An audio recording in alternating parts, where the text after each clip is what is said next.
Now, from across the Tri-States, this is KHQA Sports.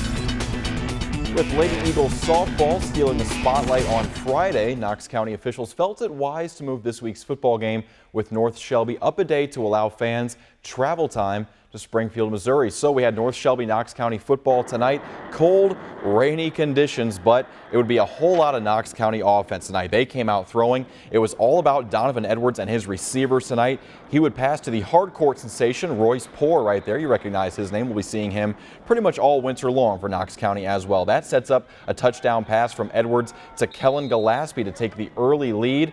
Knox would just keep pouring it on after that point. How about some Knox D in this one? It was North Shelby really not getting anything going on the ground. So how about a long, not a touchdown run here for Jared Barnard, but it is a 35-yard scamper. You'll see him just kind of get, well, really shoved out of bounds there towards the end of the goal line. 35 yards on that would set up his own touchdown run shortly after. Good stuff from Mr. Barnard right there. Later on, how about another touchdown pass? Edwards is going to go to the corner to Barnard through the air this time. You see the rain just really coming down out there. Didn't really slow Knox at all tonight as they would keep it going. It would be Donovan Edwards to Kellen Gillespie again, who catches it out on the right side, gets it across the line. Knox would add another touchdown there. About another touchdown run from Jared Barnard. Well, these guys just kept pouring it on. This offense was really working nicely tonight. There's a touchdown for him. And how about a 35-yard quarterback keeper from Donovan Edwards to really cap off the scoring here for the Eagles tonight.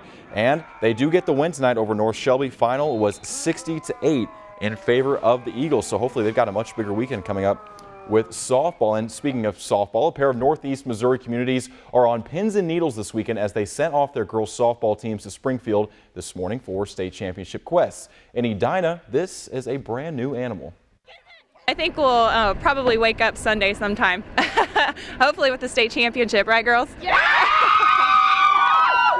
You guys are kind of the upstart in this. Silex is obviously the iconic program that's always been there. It's kind of fitting almost, isn't it? Yeah, it really is. I mean, the girls, they've worked so hard. This has been, what they've worked for the last 2 years with me anyways. We've had two district second places the last couple years. This year, with us having 7 seniors, strong leadership on the team, they're not going to settle for anything less than a state championship, I don't think.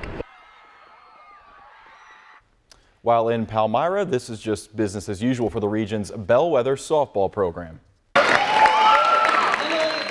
Yeah, I think we are. I think we're all coming together as a team, and we're getting closer and closer every time we play. With the leadership that we have this year with juniors and seniors, and a lot of these kids were down there last year, so they understand a little bit about the hoopla and everything, and so I'm pretty excited with the group of kids that we're taking down there. They're going to be pretty comfortable.